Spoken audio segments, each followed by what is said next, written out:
Graça e paz, irmãos. Nós estamos aqui esses dias de congresso de mulheres, sendo privilegiadas com a presença da nossa irmã querida, que também é pastora na igreja Vida por Vidas, ali em Belo Horizonte. Pastora Céri Silva, é casada com o pastor Marcelo, mãe de 3 filhos e vó da Marcela. Vó da Marcela. A pastora Séries, ela tem um ministério com mulheres e tem feito live ensinando as mulheres nas redes sociais, no seu Instagram, toda terça-feira, 7 horas da manhã. E dia de quarta-feira, com estudo bíblico, às 9 horas, pelo perfil Mulheres Ensinando Mulheres. Tem sido uma pessoa que tem sido canal de Deus. Então, para a gente foi um privilégio muito grande de tê-la conosco. Eu tenho acompanhado e tenho sido abençoada, alcançada, ministrada nesse tempo.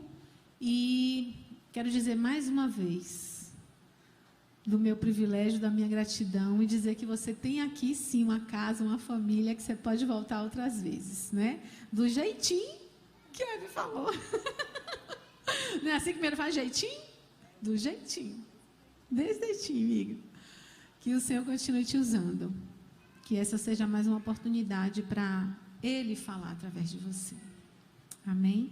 Vamos orar então? Te damos graças, Senhor, por este tempo de aprendizagem. Te damos graças, Deus, por tudo que temos vivido na Tua presença, Senhor. E te agradecemos, porque apesar de sermos quem somos, o Senhor, com toda a sua glória, tem se importado conosco. Tem nos movido, tem usado nossas vidas para alcançar outras vidas. Neste momento, Pai, te rogamos pela Tua filha Séries, que mais uma vez seja instrumento em Tuas mãos, canal de bênção, para falar aquilo que Tu queres que nós entendamos nessa noite. Que assim seja, que haja restauração, que haja salvação, para a glória do Teu nome, em nome de Jesus. Amém. Boa noite, amados. Deus abençoe. Bom que eu não preciso me apresentar mais, né? Karina já fez isso por mim, então vamos lá. Tem sido dias lindos aqui, de uma dependência tão grande do Espírito Santo, de realmente ver o Espírito Santo fluindo, sabe? Nos louvores, no pessoal que tem servido ali atrás. Eu falo que realmente é muito bom ver o corpo de Cristo funcionando nesse lugar. E hoje eu creio que Deus vai te ensinar que você faz parte de um corpo. Amém? Bem, vamos lá para Hebreus 10. Que o Senhor continue nos movendo mesmo pela graça dEle, porque sem Ele a gente não pode fazer muita coisa. Como se diz Ele, a gente não pode fazer nada. Mas a gente é tão teimoso que a gente ainda tenta, né, gente? Fala sério. A gente ainda faz, né? Oh, Senhor, obrigado pela Tua graça. Hebreus 10, versículo 19.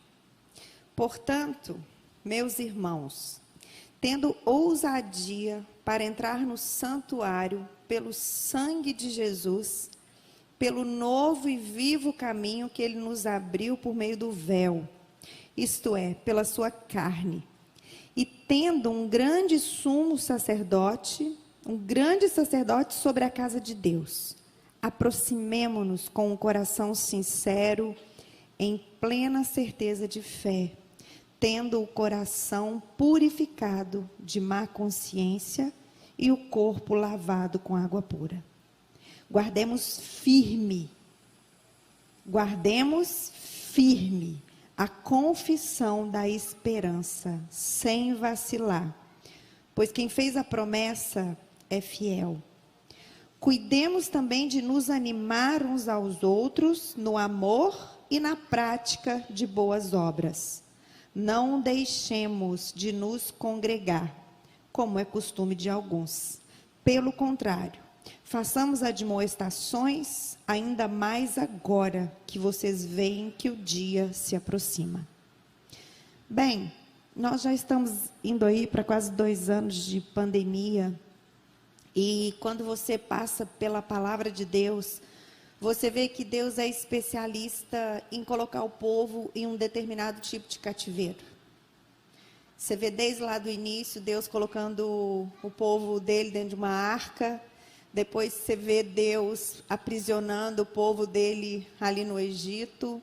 Depois você vê Deus levando o povo dele ali cativo para a Babilônia. E eu não tenho dúvida que ele está assentado no seu trono e ele tem o controle de todas as coisas, inclusive da pandemia a qual nós vivemos.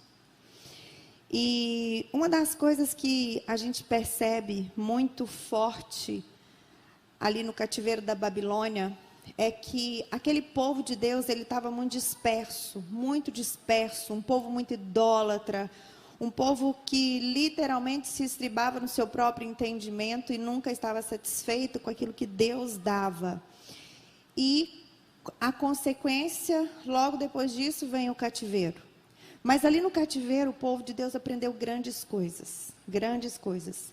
E uma das coisas que o povo judeu aprendeu dentro do cativeiro foi sobre abandonar a idolatria. Os judeus, eles foram curados da idolatria ali dentro do cativeiro na Babilônia. Muitos acham que cativeiro é uma prisão. Não, eles não foram aprisionados dentro da Babilônia. Eles foram colocados dentro da Babilônia.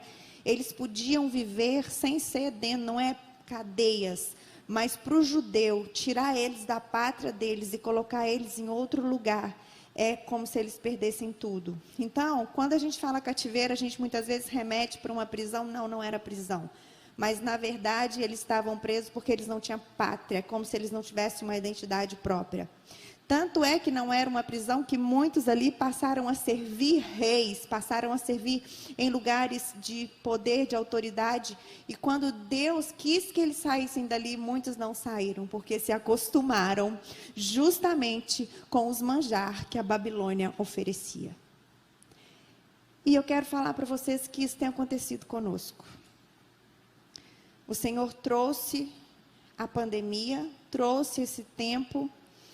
E na pandemia, nós temos sido curados de muitas coisas. Eu posso falar para vocês que eu conheço umas séries antes da pandemia e umas séries depois da pandemia. Muitas coisas, sabe, foram e têm sido tratadas no meu coração. Mudança de valores, revelação de princípios, de motivação do coração. Eu louvo a Deus. Mas, ao mesmo tempo, dentro desse cativeiro, dentro das nossas casas, principalmente pelo meio virtual, a gente percebe muitas pessoas se perdendo. E elas não estão se perdendo no nada, elas estão se perdendo no tudo.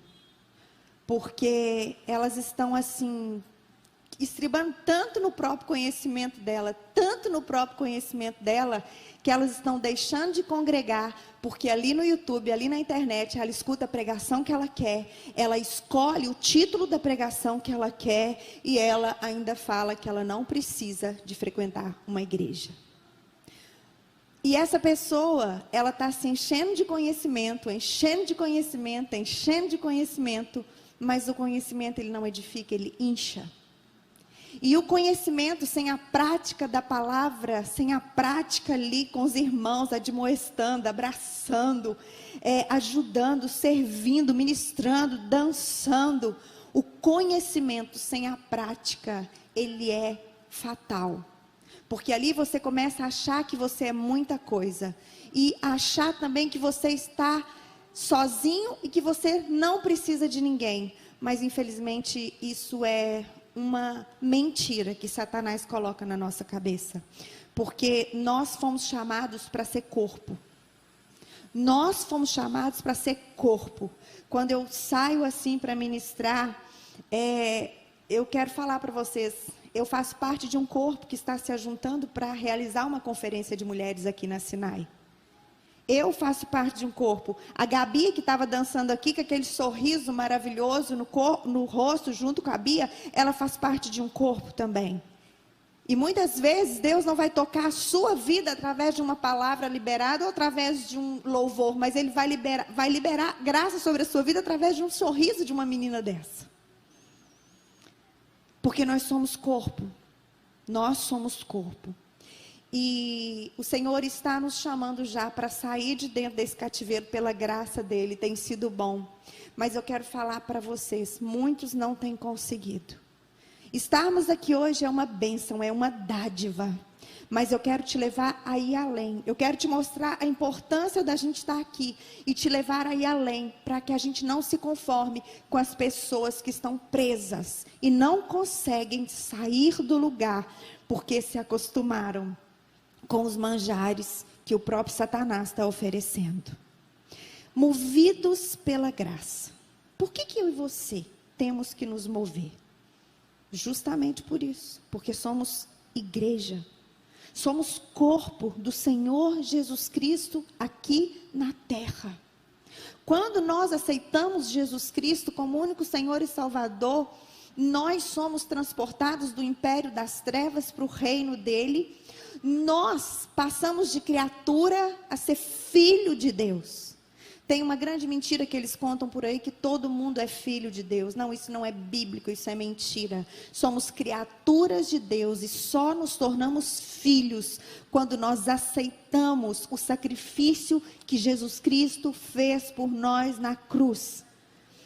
Entregamos a vida a qual nós vivemos até um tempo e falamos, agora chega, agora eu vou andar totalmente embaixo da graça do Senhor. Existe uma palavra liberada, a mesma palavra que fala que Deus, Ele criou o universo com a palavra. Deus criou as estrelas, cada uma pelo... Gente, cada estrela do céu, Ele chama pelo nome. Tudo Ele fez com a palavra, e foi através dessa mesma palavra que Ele liberou sobre nós. Ele nos amou de uma tal maneira que Ele entregou o seu único Filho, para que todo aquele que nele crê não pereça, mas tenha vida eterna. E esse Jesus é o cabeça de quê? Da igreja. Você pode ficar com o livro aberto aí em Efésios agora. Nós vamos caminhar por Efésios. Aqui em Efésios 2, versículo 19, fala que assim, nós não somos mais estrangeiros e peregrinos, mas nós somos concidadãos dos santos, e nós somos família de Deus. Família de Deus. Amados, Colossenses e Efésios, eles têm uma distinção, uma característica específica. Enquanto o livro de Colossenses nos ensina sobre Cristo, quem é Cristo, o cabeça, o livro de Efésios nos ensina sobre a igreja, as nossas funções, o que nós podemos, o que nós não podemos, o que temos que fazer. O livro de Efésios fala sobre nós que somos igreja, igreja do Deus vivo, família de Deus. Existem duas coisas que no meu coração precisa estar despertado para que a gente possa entender o que é ser igreja. Primeiro é obediência à palavra de Deus. E a segunda coisa é unidade. Unidade. Há alguns anos atrás eu caminhava e eu orava. E ali quando eu orava, o Espírito Santo me disse assim: vocês estão como bebês, a minha igreja está agindo como bebês anencéfalos. E a palavra veio muito forte ao meu coração, mas eu não sabia o que era. Aí, ali naquele momento, eu liguei para uma amiga minha que é médica. Eu falei, amiga, o que é esse negócio de anencéfalo? Aí ela me disse, amiga, isso é criança que nasce sem cérebro. Isso é uma criança que nasce, porque ela não tem cérebro, ela apenas vegeta, ela não vive a vida que seria para ela viver. E a igreja sem o cabeça, que é Jesus, é assim. Ela não vive do jeito que Ele nos chamou para viver. Porque o ladrão vem para roubar, matar e destruir. Mas Jesus veio para que a gente tivesse vida e vida em abundância. abundância. A vida abundante é onde o corpo precisa estar ligado na cabeça, que é Jesus Cristo. Eu não nasci no Evangelho. Eu conheci Jesus depois dos meus 19 anos. E eu sempre fui uma menina, pelo quadro de vida que eu passei, eu sempre busquei muito a Deus. Porque eu não conseguia enxergar nada que pudesse satisfazer o medo e a insegurança que tinha dentro do meu coração. Então, eu sempre busquei muito a Deus. E eu achei que eu fui criada numa família de tradição católica, mas só tinha tradição, porque eu nunca tive referência de mulher, de oração, de nada disso. Pelo contrário, eu carreguei durante muito tempo um trauma muito assim difícil, porque eu me lembro que na minha cidade, do interior, tinha um famoso EAC, era Encontro de Adolescentes com Cristo. E como eu tinha uma ferida muito grande dentro de mim, porque eu passei por um abuso dos 5 aos 8 anos, eu queria um socorro, eu queria uma segurança, sabe, que eu não ia achar dentro da minha família, apesar da minha família ser uma família linda, preciosa, que me amava, mas o amor de homens não é suficiente para te proteger dos dardos inflamáveis do maligno. E quando eu fiz 12 anos, gente, eu achava que a minha esperança estava naquele EAC. Eu falava, nossa, eles vão me chamar, eu vou fazer esse encontro de adolescentes com Cristo e minha vida vai mudar. Era só de 12 a 14 anos. Era 3 vezes por ano. Gente, eu nunca fui convidada para fazer o EAC. Vocês não têm noção tanto que isso fazia eu derramar lágrimas, não. Parecia que eles sabiam toda a minha história. Parecia que eu estava sendo, porque Satanás é assim, né? Eu guardei o abuso dentro do meu coração dos 5 aos 40 anos, sem exatamente ninguém saber. Mas cada vez que tinha aquele EAC, minhas primas iam, gente, todo mundo foi para o EAC, mas eu não fui. Eu nunca fui escolhida. Nunca fui escolhida. E era tão chique, porque quando chegava do EAC, a gente tinha que fazer cartinha. As mães enfeitavam as casas, tudo assim, com um monte de coisa, com cartolina. E todo mundo me pedia as cartinhas, mas não me convidava para o EAC. Mas glória a Deus, porque eu não tive aquele encontro com Cristo, mas eu tive um encontro real com Cristo anos e anos depois. Porque a gente não precisa de nenhum encontro para encontrar com Ele. A gente precisa só de um coração quebrantado e contrito. Nenhum homem ou mulher pode impedir a gente de ter um encontro real com Cristo. Nada e nem ninguém. E diante disso, me convidaram para ir numa igreja evangélica. Eu falei, agora minha vida vai resolver. Gente, eu fui. Ali eu aceitei Jesus. E as coisas pioraram. Porque não é a religião que muda a nossa vida. Quem muda a nossa vida é Jesus Cristo. Se você tem apenas uma religião, não faça isso. O que muda e transforma vidas chama-se Jesus Cristo, Filho do Deus vivo. Sério, você congrega? Sim, nós lideramos uma congregação onde, como vocês aqui, nós temos a autoridade máxima, a palavra de Deus. Porque essa é a autoridade máxima na nossa vida. Porque a palavra de Deus é o próprio Deus. E diante disso, eu fiquei mais 7 anos dentro de uma igreja evangélica sem conhecer Jesus, gente. Sem conhecê-lo. Por quê?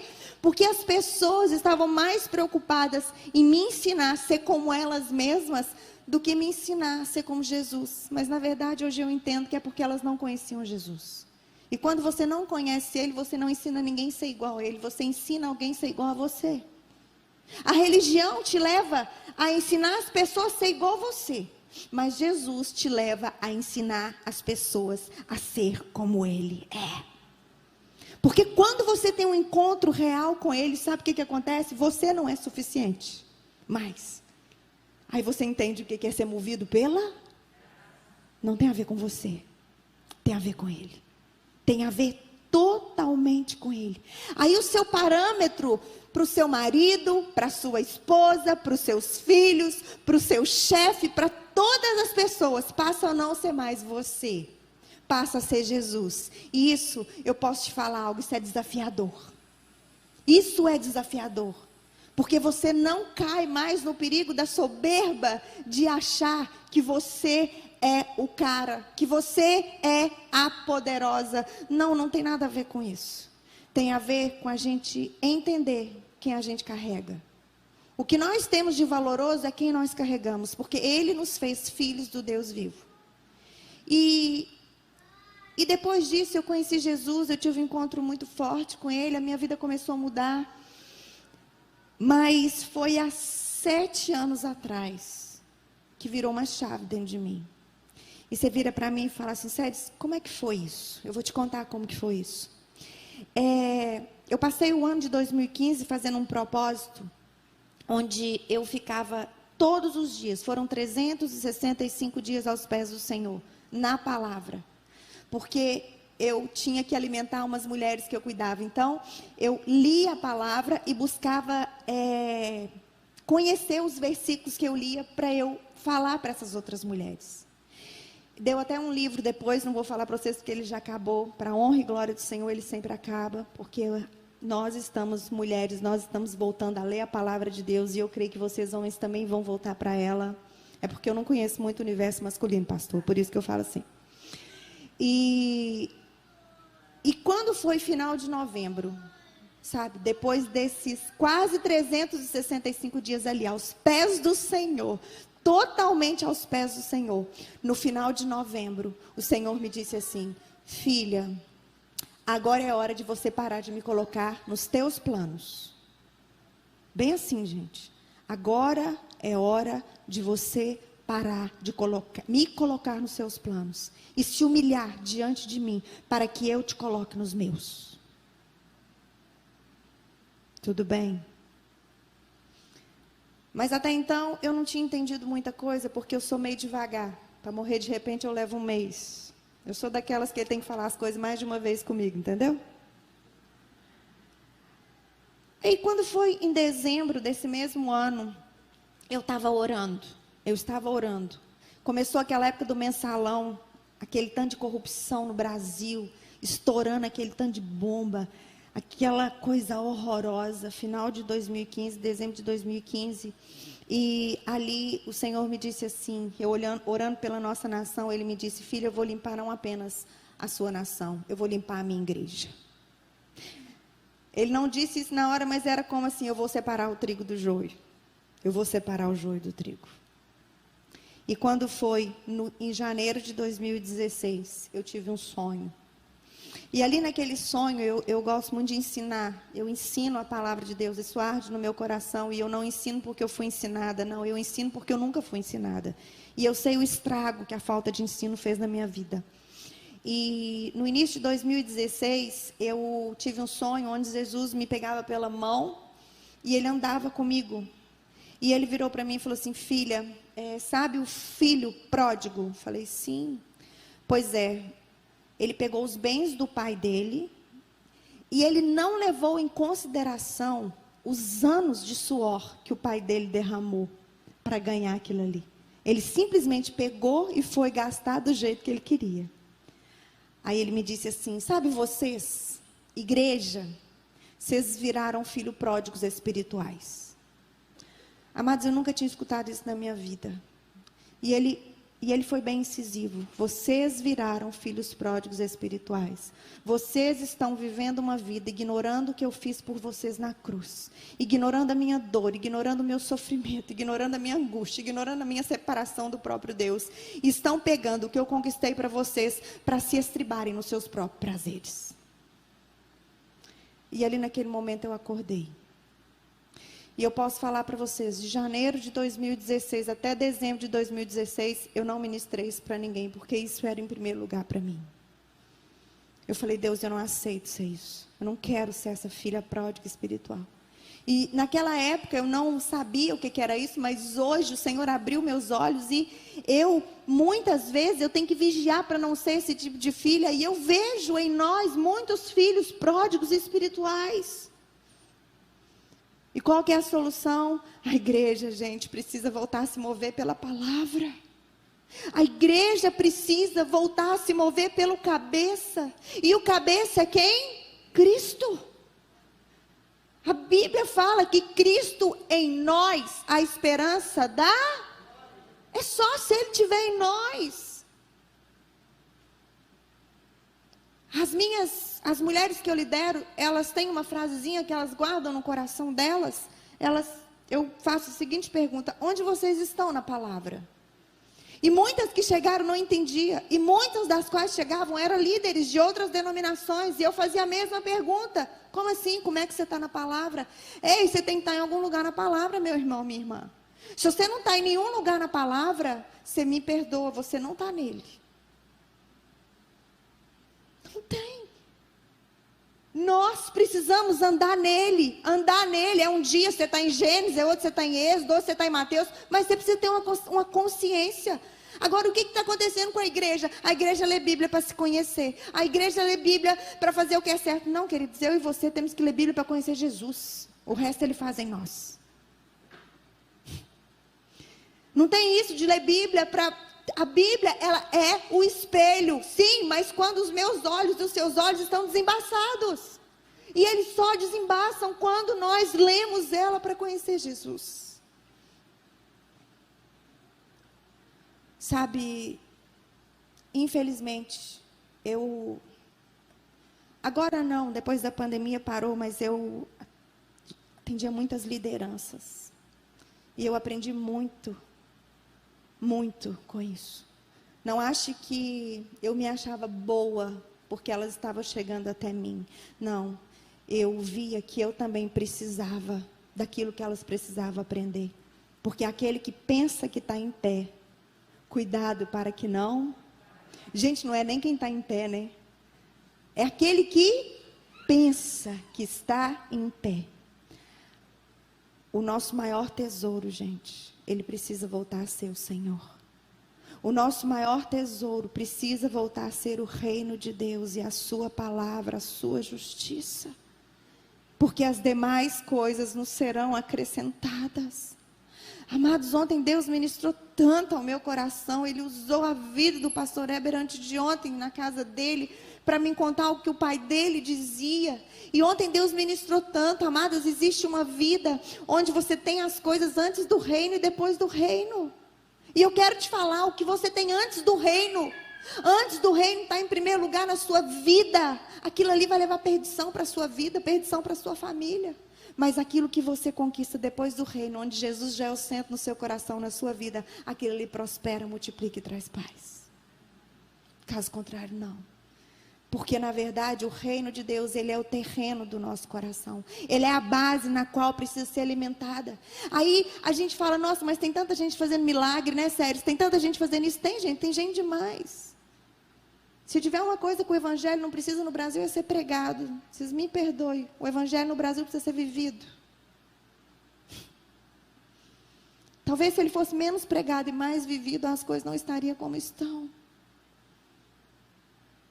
E eu falo isso para vocês com muito temor no meu coração. Quando Jesus está para terminar ali o sermão da montanha, em Mateus 7, versículo 21, ele falando do final dos tempos, aí ele vira e fala assim: nem todo que me diz Senhor, Senhor entrará no reino dos céus, mas aquele que faz a vontade de meu Pai que está nos céus. Amadas, não é quem apenas chama Ele de Senhor que vai entrar, não, é aquele que faz a vontade dEle. Porque muitos naquele dia vão falar, Senhor, Senhor, mas eu profetizei no Teu nome, eu expeli demônios no Teu nome, eu fiz milagres no Teu nome, como assim, Senhor? Aí Jesus fala que vai olhar explicitamente e falar assim, eu nunca te conheci. Eu nunca te conheci. Sabe por quê? Eu vou falar para vocês por quê. Porque o evangelho não é aqui onde a gente faz a nossa própria vontade.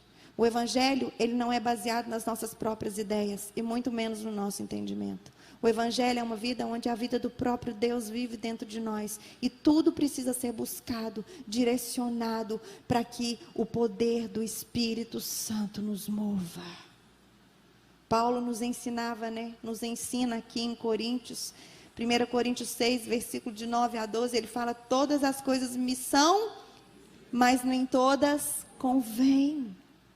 Todas as coisas me são, lícitas, mas eu não me deixarei dominar por nenhuma delas. As mulheres não fiquem bravas comigo. Eu não gosto de ministrar para homem, pastor. Não gosto, não ministro. Estou abrindo uma exceção para vocês aqui. É porque eu amo muito minhas mulheres. Para vocês pensar uma coisa. Não é para vocês, homens, usar isso que as mulheres dão dentro de casa, tá? Então vale. Mas o que nós temos dentro de nós? Que do fruto do Espírito é domínio? Domínio? É só domínio? Hã? É domínio? O que significa isso? Próprio. A única pessoa que você tem que dominar é você. Gente, o que tem de mulher querendo dominar o marido é uma coisa horrorosa. Você não vai ler Bíblia? Você não vai orar? Você não vai na igreja? Você não vai fazer isso? Você não vai fazer aquilo? Você não vai fazer aquilo outro? Ela assume o lugar do Espírito Santo. E eu quero te falar, enquanto o seu domínio não for próprio, querida, Deus não vai liberar o domínio próprio do seu marido. E eu falo isso para você com muito temor, porque a sábia edifica e a tola destrói. O domínio é próprio. Sabe? O domínio é próprio. Não cabe ao marido dominar a esposa, cabe ao marido cuidar da esposa, amar a esposa como Jesus ama a igreja. Não é domínio. O domínio é próprio. O que o marido tem que fazer é dominar ele mesmo, para que ele possa cuidar da mulher como Jesus cuida da igreja. Mas muitas vezes a gente só entende o movido. O domínio, é só o domínio que está ali, né? É só o domínio. Mas nós não podemos nos deixar ser dominados pela nossa vontade, porque quando nós fazemos a nossa vontade, a gente usa apenas o domínio, mas quando nós estamos prontos e aptos para fazer a vontade de Deus, nós entendemos que o domínio é próprio, que começa comigo e com você. O que é ser movido pela graça? Ser movido pela graça é uma vida onde você está disposto a fazer a vontade de Deus e não a sua. Não a sua vontade, sério, mas o que é fazer a vontade de Deus? Eu não sei a vontade de Deus específica para a minha vida. Olha, 1 Tessalonicenses 5 fala que a vontade de Deus é que eu e você sejamos gratos. Então, enquanto você não sabe a vontade específica, você tem que ser um homem ou uma mulher grato. E essa gratidão vem de quê? Mesmo nos dias difíceis? Sim, porque do fruto do Espírito é a alegria. Você pode fluir a alegria, manifestando a gratidão daquilo que Jesus Cristo fez por você. Ele morreu por nós. Ele deixou o céu para nos buscar. Ele nos libertou do império das trevas e nos transportou para um reino de amor. A morte não pode mais nos deter, nós vamos viver eternamente. Agora, isso tudo se move em torno de quê? De uma vida de obediência aos mandamentos dele, não uma vida onde a gente usa ele. Não, amados, eu estou dividindo para vocês algo que Deus me disse em 2015. Séries, para de me colocar nos teus planos, filha, acorda. Para de me usar e se humilha diante de mim para que eu te coloque nos meus. Gente, os planos meus, os seus aqui não vão falhar? Não. Qual é os planos que não falham? Os planos de Deus. E como a Rê falou aqui quando ela estava ministrando, as dificuldades vêm, né, gente? Fala sério. Meu Deus. Parece que está cada dia mais apertado, né? Eu falo que a gente tem vivido dias como se a gente estivesse assim no esmeril. Tem gente que foge do esmeril, mas deixa eu te falar, não foge, filho, porque uma hora ou outra você vai voltar. É impressionante, uma hora ou outra a gente volta. Por isso que o Senhor vira e fala assim, entrega o seu caminho descansa entrega aos seus amados, ele fala que aos seus amados ele dá enquanto? Sabe por quê? É porque se a gente não dormir, a gente atrapalha. É isso. É preferível dormir, gente. Gente, quando o dia está muito difícil, eu fico doido para chegar à noite para eu dormir. Eu gosto de dormir, parece que no outro dia a misericórdia se renova, faz tudo novo. Enquanto eu estou dormindo, eu não atrapalho. Enquanto eu estou dormindo, Ele está trabalhando. Agora, enquanto eu estou falando, Ele não está trabalhando. Enquanto eu estou irada, Ele não está trabalhando. Enquanto eu estou ali tentando fazer as coisas do meu jeito, Ele não está trabalhando. Amados, e as aflições elas virão, porque muitos são as aflições do justo, mas Ele é fiel. E uma das coisas que nós precisamos aprender é que a graça também serve para nos mover nos dias maus. A graça não é só para perdoar os seus pecados. Não é só isso. Mas a graça, ela precisa ser clamada para que no dia que está difícil, no dia que a dor vier, no dia que a circunstância difícil vier, no dia que a mulher estiver enjoada, que o marido estiver insuportável, Deus, a tua graça me basta. Às vezes você tem que trancar no quarto também. Porque fala sério, gente, como a gente faz coisa errada quando a gente está na carne, não é verdade? Eu falo que é o famoso chutar o balde. Não chuta não, gente, porque depois que chuta o balde, a água derrama, ela mancha, você não vai conseguir pegar aquela água. Por isso que é preferível a gente correr, sabe, para o colo do Pai, entender que nós somos filhos, que nós somos igreja do Deus vivo, e nos esforçar para praticar a palavra de Deus. O nosso alvo não é viver para fazer o que nós queremos. O nosso alvo é viver para fazer o que Ele quer. Sabe por quê? Porque a gente tem que... Gente, o desejo do coração de Deus é que a gente seja pessoas maduras. E vocês sabiam que tem 3 tipos de crescimento? 3 tipos de crescimento. Tem o crescimento físico, tem o crescimento intelectual e tem o crescimento espiritual. O crescimento físico, ele vem com o tempo. Ninguém vai acelerar esse sofrimento. Ninguém.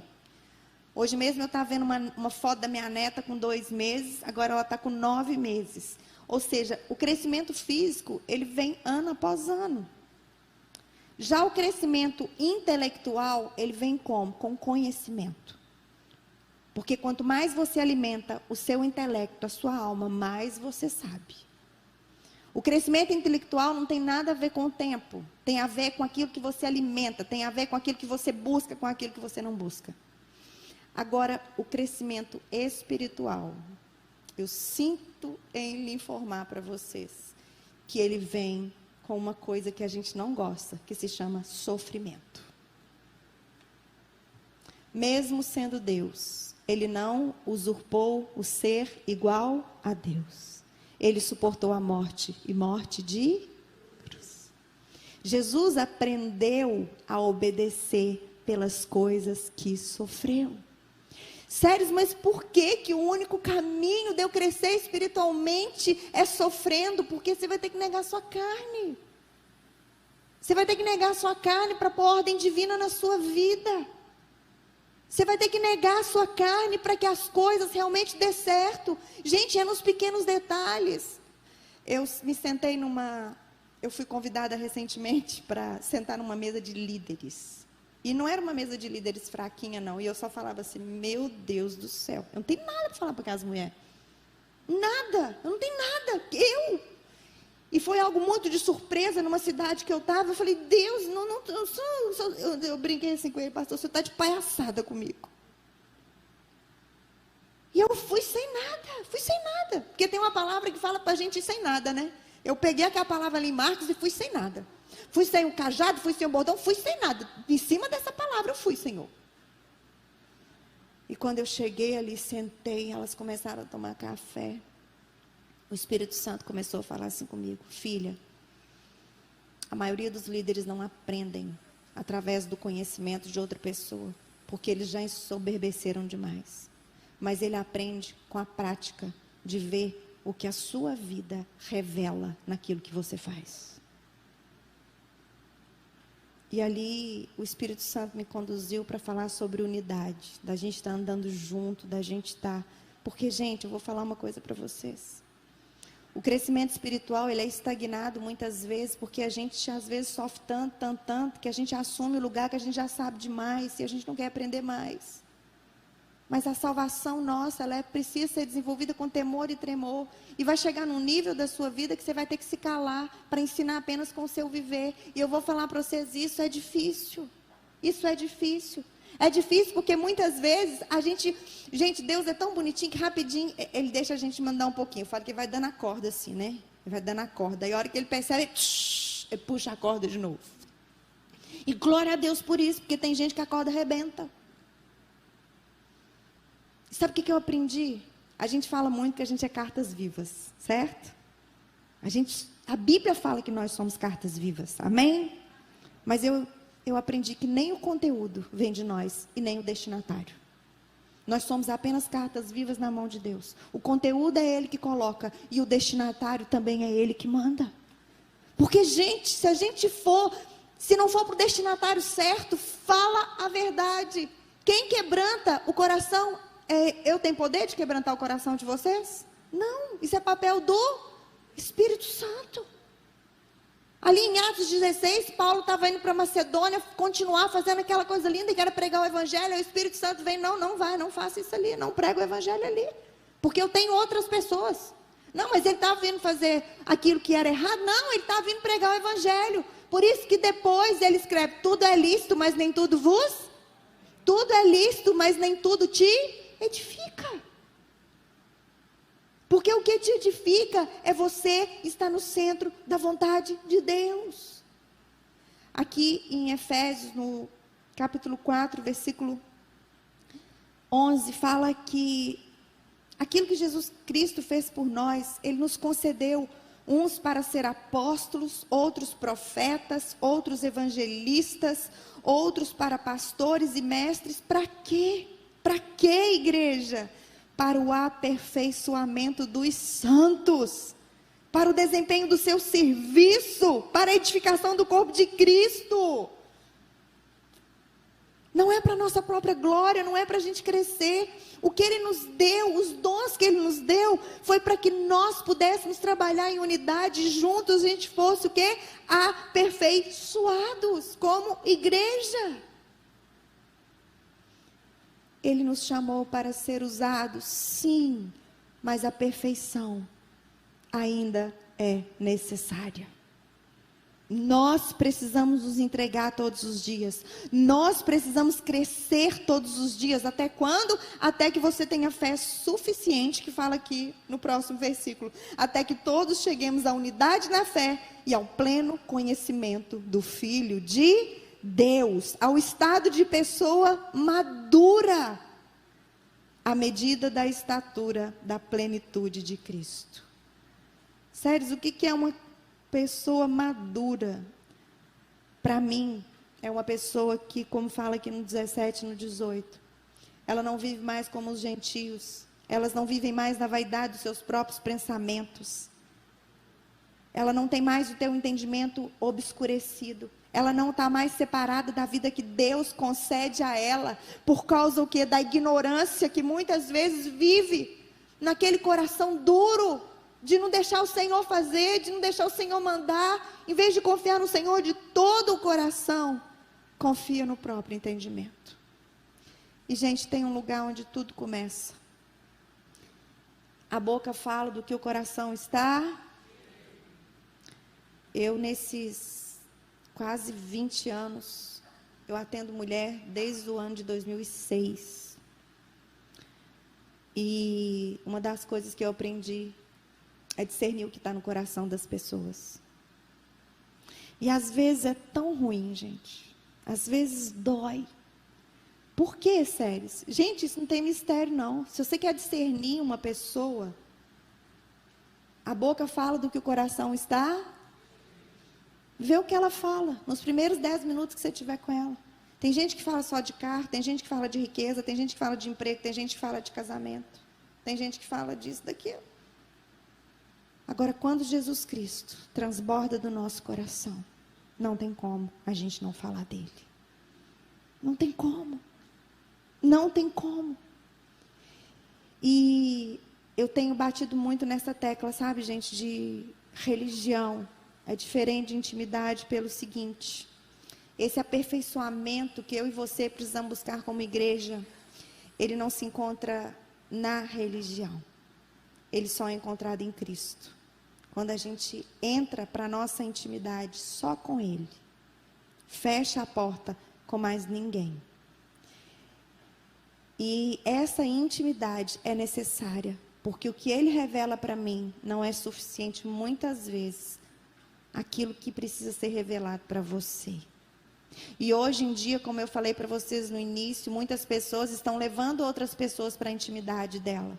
A intimidade dela com Cristo está no YouTube, a intimidade dela com Cristo está no leitor de um livro. Não, a intimidade sua. Deixa eu te falar uma coisa, intimidade é só você e isso aqui, tá? O que passa disso aqui vem do maligno. Estou brincando, pastor. Mas vocês me entendem? Amados, eu tenho intimidade com meu marido. Eu não levo ninguém para a nossa intimidade. A intimidade é minha e dele. Quando você começar a ir para a sua intimidade, vai só você e isso aqui. Para de tentar ter intimidade através do YouTube, através da vida de outras pessoas. Sério, isso é errado? Não, isso não é errado. Eu sou escritora. Eu tenho 8 obras.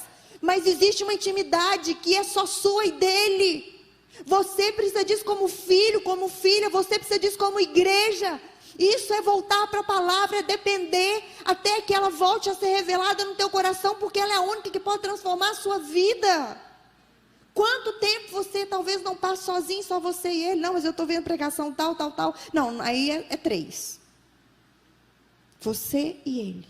Eu, Jesus, Jesus e eu. O Senhor tem saudades dos filhos dele, você sabia? Hoje me deu uma saudade da minha neta. Meu filho me ligou. Agora, mãe, que saudade, como é que está aí?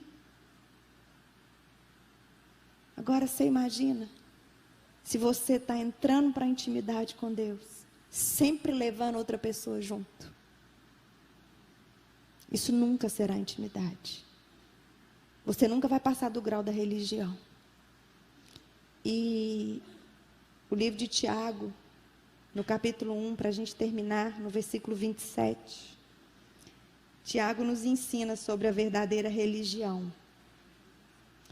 Tiago fala que a religião pura e sem mácula para com o nosso Deus e Pai é esta: visitar os órfãos e as viúvas nas suas aflições e guardar-se incontaminado do mundo. Essa é a verdadeira religião. Sabe por que aqui fala viúvas e órfãos? Porque naquela época era esse tipo de pessoa que tinha necessidades.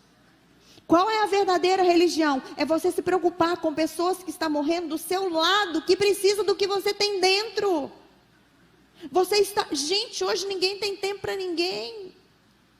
É muito mais fácil hoje dar uma cesta básica do que você passar uma tarde no café com uma pessoa.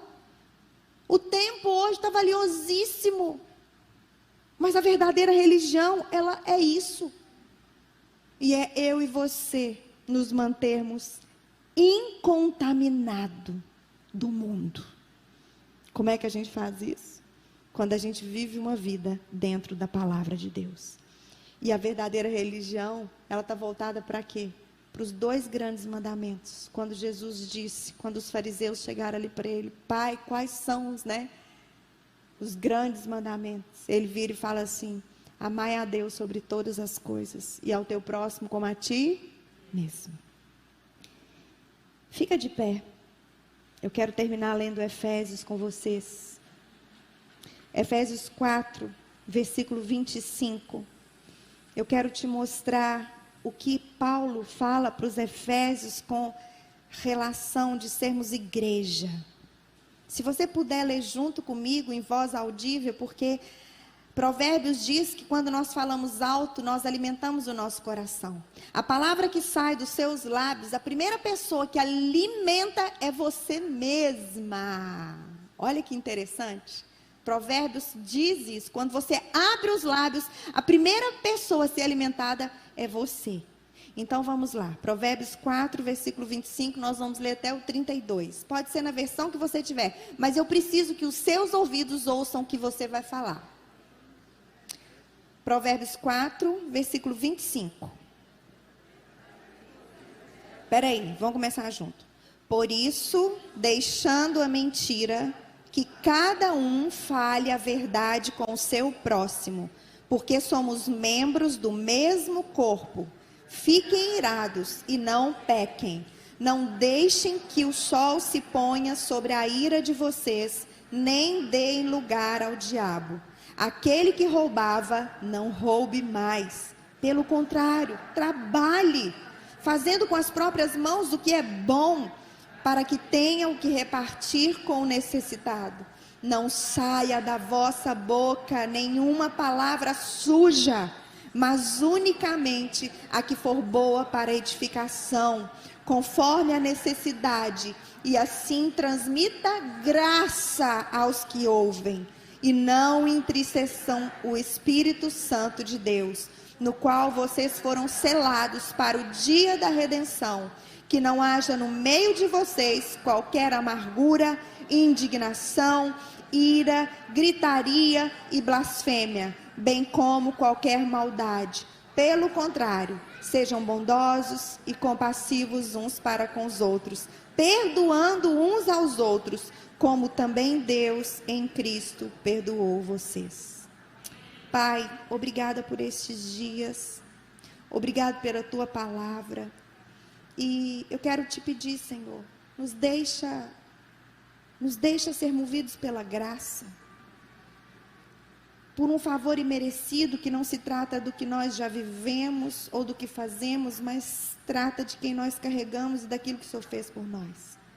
Senhor, em nome de Jesus, nos ajuda a deixar a mentira e andar na verdade, Pai. Não somente com o Senhor, mas com o Senhor e com o nosso próximo. Traz, Senhor, o entendimento sobre nós que somos membros de um mesmo corpo, que somos igreja do Deus vivo aqui nessa terra. Pai, tira toda a ira de dentro do nosso coração e nos ensina, Pai, a termos domínio próprio, Pai. Não deixa, Deus, nenhuma raiz de amargura vir ao nosso coração, porque o nosso coração pertence ao Senhor. Nos ensina, Pai, a fechar todas as brechas que nós damos para que Satanás venha roubar, matar e destruir aquilo que o Senhor tem para nós. Pai, nos ajuda, Deus. Se a gente está roubando, Deus, às vezes coisas material, ou às vezes a alegria de alguém, Pai, nos ajude que isso não aconteça mais na nossa vida. Nos ajuda, Senhor, a nos esforçar. Nos ajuda, Deus, a entender, a fazer as coisas com suor, Deus, com o nosso suor, com as nossas próprias mãos, sabendo que o Senhor vai nos abençoar, sabendo que o Senhor sabe daquilo que a gente precisa, Pai. Senhor, como o Senhor fez com Isaías, quando ele reconheceu ali, Pai, que ele era um homem de lábios impuros, e vivia no meio, Deus, de um povo de lábios impuros. Toca o nosso lábio, Senhor. Traz uma brasa viva do altar do Senhor, para que não saia da nossa boca, Pai, nenhuma palavra suja, mas unicamente palavra que servir para edificar, Pai, conforme a necessidade nossa e também daquelas pessoas que a ouvem. Pai, em nome de Jesus Cristo, nós não queremos entristecer o Teu Espírito Santo, Pai, mas nós queremos ser movidos, queremos ser guiados por Ele, porque nós fomos selados, Pai, selados, ó Deus. Nós queremos ter visão de reino, nós queremos viver com o Senhor. Pai, livra do nosso meio, Pai, da Tua igreja, Deus, toda amargura, toda indignação, toda ira, toda gritaria, toda blasfêmia, toda maldade, Pai.